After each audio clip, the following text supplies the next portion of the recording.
અવનવા કિમિયા અપનાવતા હોય છે, પરંતુ આ વખતે બુટલેગરના નવન કિમિયાથી પોલીસ પણ ચોંકી ઉઠી છે। આ વખતે ઘટના જ કંઈક એવી સામે આવી છે। પોસ્ટમાર્ટમ પાર્સલ મારફતે દીવથી ગુજરાતમાં દારૂ ઘુસાડતો હોવાનો પર્દાફાશ થયો છે। દીવથી ગુજરાતમાં પાર્સલ લઈને આવતા યુવકને અટકાવી પોલીસે પાર્સલ ખોલ્યું તો દારૂ નીકળ્યો। ઉના પોલીસે ચેકિંગમાં એક બાઇકમાં રહેલું દીવની પોસ્ટ ઓફિસના સિક્કાવાળું પાર્સલ ચેક કર્યું અને પછી જે જોયું તેનાથી પોલીસ પણ ચોંકી ઉઠી। પાર્સલમાંથી વિદેશી દારૂની 19 બોટલો મળી આવી, જેની કિંમત આશરે 3000થી વધુની છે।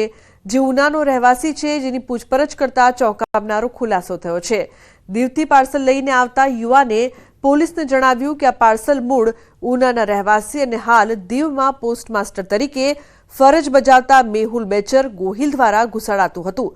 પોલીસે પાર્સલ લઈને આવનાર યુવકની અટકાયત કરી છે અને દીવના પોસ્ટમાસ્ટર વિરુદ્ધ પણ કાયદેસરની કાર્યવાહી હાથ ધરી છે। બાઇક એક્ટિવા નીકળ્યું હોય એને ચેક કરતા તેમાં નયનભાઈ ધીરજભાઈ જેઠવા મળી આવેલ અને એની પૂછપરછ કરતા નયનભાઈએ જણાવેલ કે આ એક્ટિવા ની અંદર પોતાની પાર્સલ છે, જે 2 પાર્સલ એની અંદર દારૂ છે, એટલે દારૂ પછી ચેક કર્યો પંચો રૂબરૂ ચેક કરતા 19 બોટલ દારૂની મળી આવેલ અને આ બાબતમાં એને પૂછપરછ ઊંડાણપૂર્વક પૂછપરછ કરતા પંચોની હાજરીમાં એને કીધેલ કે પોસ્ટમાસ્ટર દીવમાં પોસ્ટમાસ્ટર છે મયુરભાઈ બેચરભાઈ ગોહિલ, જે ઉનાનો રહેવાસી છે અને દીવમાં પોસ્ટમાસ્ટર તરીકે નોકરી કરે છે। એની મદદથી એને આ પાર્સલમાં દારૂ અહીંયા મુકાવરાયો અને ત્યાંથી અહીં લેવરાયો અને અહીં વેચાણ કરતો હતો એવી પરફેક્ટ મળી આવેલ। તો ડભોઈ વડોદરા રોડ પર શ્રદ્ધાળુઓને હાલાકી। ઉત્તરવહીની નર્મદા પરિક્રમાને લઈને વાહન વ્યવહારનો ભારે ધસારો। વહેલી સવારે ડભોઈ સરિતા ઓવરબ્રિજ પર ટ્રક ખોટકાતા ટ્રાફિક જામ। બ્રિજની એક સાઈડની કામગીરી લાંબા સમયથી વિલંબમાં છે। એક જ સાઈડ બ્રિજ ચાલુ હોય વાહન વ્યવહાર ખોટકાયો। તો વડોદરાથી પરિક્રમા માટે ગયેલા હજારો ભાવિકો ભારે ભીડમાં અટવાયા। ગેરવ્યવસ્થાના કારણે સેંકડો શ્રદ્ધાળુઓ પરિક્રમા અધૂરી છોડીને પાછા ફર્યા। વન વેના કારણે સંપૂર્ણ ભારણ એક તરફ રહેતા અવારનવાર ટ્રાફિક જામ સર્જાય છે। ઉત્તરવહીની પરિક્રમા જતા શ્રદ્ધાળુઓને ભારે પરેશાની વેઠવી પડી। એમ્બ્યુલન્સ અને ફાયર વિભાગની ગાડીઓને પણ પસાર થવામાં મુશ્કેલી થઈ રહી છે। બ્રિજની બંને સાઈડ યુદ્ધના ધોરણે કામગીરી પૂર્ણ કરવા વ્યાપક માંગ ઉઠી છે, તો ધીમી ગતિએ ચાલતી કામગીરીથી રાહદારીઓને પરેશાની ભોગવવી પડી રહી છે।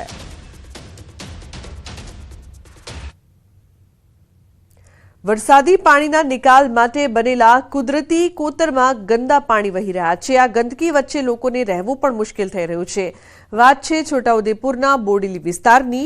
અલી ખેરવા, ચાચક, ઢોકલિયા અને બોડેલીમાં કુદરતી કાંસમાં ગંદકી અને મકાનોના દબાણોને લઈને કાંસ છીછરી અને કચરાથી ભરાઈ ગઈ છે। દુર્ગંધ મારતા પાણીનું સતત વહન થતા લોકો ત્રાહિમામ પોકારી રહ્યા છે। સ્થાનિકોએ કહ્યું કે ચોમાસામાં તમામ લોકોના ઘર પણ પાણીમાં ગરકાવ થઈ જાય છે। કેટલાક વિસ્તારમાં તો 12 ફૂટ જેટલું પાણી ભરાઈ જાય છે।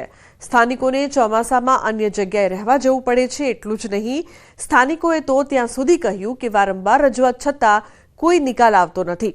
હવે સવાલ એ થાય છે કે વારંવાર રજૂઆત છતાં નિરાકરણ કેમ નહીં? તંત્ર અજાણ છે કે બને છે અજાણ? આવા અનેક સવાલો ઉઠી રહ્યા છે।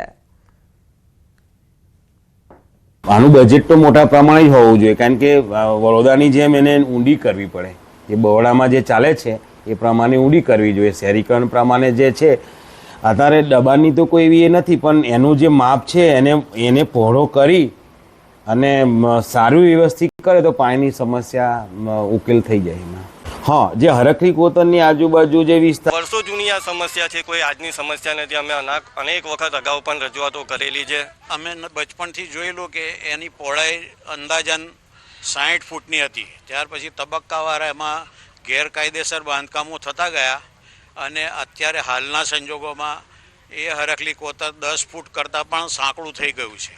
12 ફૂટ પાણી અહીં ગયું હતું। અહીં હિન્દુ મુસ્લિમ બધી પ્રજા મિક્સ રહે છે અને બધાના ઘરો ડૂબી ગયા હતા। લોકો પાસે પહેરવાના કપડાં નહોતા, ખાવાનું સામાન, ઘરનું સામાન, બધી વસ્તુ બગડી ગઈ હતી। છેલ્લા 3-4 વર્ષથી જે વરસાદ પડ્યા પછીની મુશ્કેલીઓ આવે છે એ અંગે તંત્ર કોઈ કામગીરી કરી છે કે નથી કરી, કે પછી અમારા ઘરની દુકાનની જવાબદારી અમારે જાતે જ નિભાવવાની છે? यहाँ વર્ષોથી ગંદકીની સમસ્યા છે। આજથી 60 થી 70 વર્ષથી સમસ્યા છે, પણ હજુ સુધી એનો કોઈ નિકાલ પંચાયત દ્વારા આવતો નથી। અહીંયા લોકો આવવા જવા માટે બી અનેક સમસ્યાઓ નડે છે।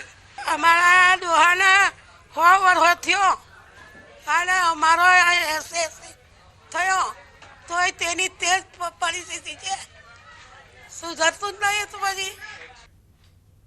તો બુલેટિનમાં હાલ બસ આટલું જ. તમામ મહત્વપૂર્ણ સમાચાર માટે આપ જોતા રહો ન્યૂઝ 18 ગુજરાતી. નમસ્કાર.